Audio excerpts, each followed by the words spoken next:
Minhas cordiais saudações a todos aqueles que nos acompanham pelo nosso podcast aqui da nossa querida Diocese de Limeira.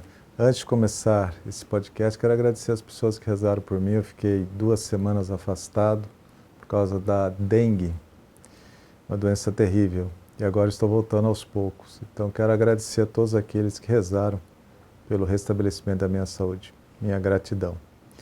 Muito bem, então vamos meditar o Evangelho desse 4º domingo da Quaresma, é a parábola do Pai Misericordioso.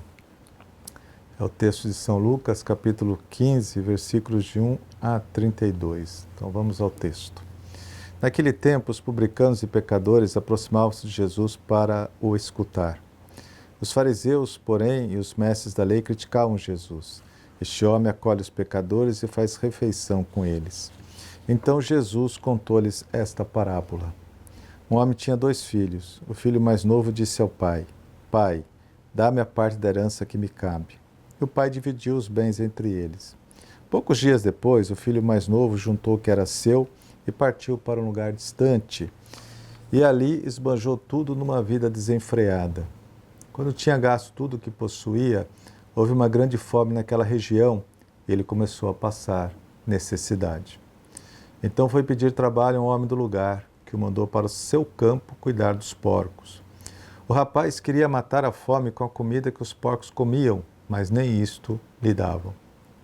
Então caiu em si e disse: Quantos empregados meu pai tem pão com fartura, e eu aqui, morrendo de fome? Vou-me embora, vou voltar para meu pai e dizer-lhe: Pai, pequei contra Deus e contra ti. Já não mereço ser chamado teu filho. Trata-me como a um dos teus empregados. Então ele partiu e voltou para seu pai.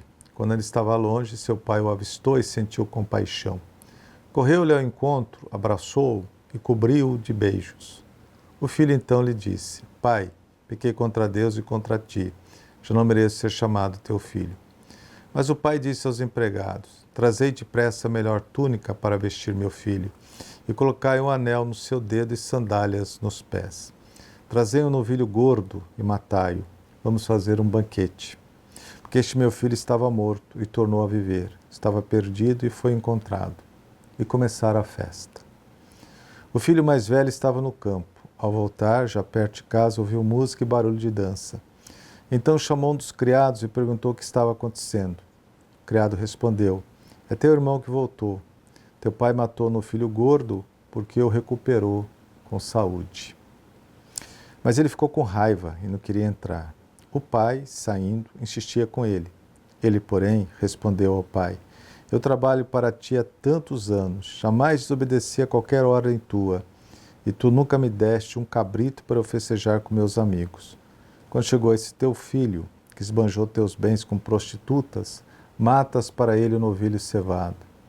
Então o pai lhe disse: Filho, tu estás sempre comigo, e tudo o que é meu é teu. Mas era preciso festejar e alegrar-nos, porque este teu irmão estava morto e tornou a viver. Estava perdido e foi encontrado. Palavra da salvação. Glória a vós, Senhor. Muito bem. Evangelho que acabamos de ouvir é a conhecidíssima parábola, sobre o Pai Misericordioso, uma parábola que faz menção à misericórdia divina. Dante Alighieri já disse que Lucas é o evangelista da misericórdia de Deus. E nessa parábola fica muito evidente que Deus quer que todos se salvem e cheguem ao conhecimento da verdade. É a vontade salvífica de Deus. Deus não se alegra com a infelicidade de um ser humano. A alegria de Deus é que todos alcancem a salvação. Nisso consiste a sua misericórdia, ou seja, o seu coração que acolhe a miséria alheia. E por essa parábola fica bem evidenciado que todos os pecados são perdoados. A única condição para que isso ocorra é o arrependimento. O arrependimento é necessário para o perdão. Nem precisa ser a contrição, isto é, o arrependimento perfeito. Já é aceitável a atrição, isto é, o arrependimento que provém da consciência de ter cometido coisas erradas, apesar de ainda, não existir uma forte rejeição ao pecado. A pessoa sabe que errou, mas a condição é quando você chora, aquele choro sadio pelo pecado cometido, A atrição não é saber que errou, que não deve fazer aquilo, que precisa mudar, mas que ainda tem aquele certo apego ao erro, né? Mas já é um arrependimento. Isso já é suficiente para Deus nos perdoar. Um exemplo, a parábola de hoje, né? O próprio jovem rico, que para não morrer de fome, decidiu voltar para a casa do pai. Olha o detalhe, ele tomou consciência de seus erros, se arrependeu, mas voltou para a casa do pai, não movido por um ato de amor, mas pela necessidade. Caso contrário, morreria de fome. Na casa de meu pai, os meus funcionários têm pão à vontade. E ele se arrependeu, ele viu que ele errou, mas não foi por um ato de amor, mas sim por uma necessidade. Mas não importa, ele demonstrou arrependimento e foi perdoado. O Evangelho de hoje também chama a nossa atenção para o poder de sedução do pecado. Olha o detalhe, o jovem tinha tudo na casa de seu pai, não lhe faltava nada. Porém, obcecado pelo desejo, diríamos segundo os dias de hoje, curtir a vida, decidiu partir para as aventuras. Pediu a parte na herança que lhe caberia tão somente após a morte do pai. Esse gesto de pedir a herança antes da morte do pai, aquele jovem mata o pai em seu coração para partir rumo a uma vida desregrada. A proximidade do pai era um obstáculo para entregar-se a uma vida de pecado. Ele tinha que distanciar-se, por isso que ele foi para longe. Esse gesto jovem, ele é paradigmático.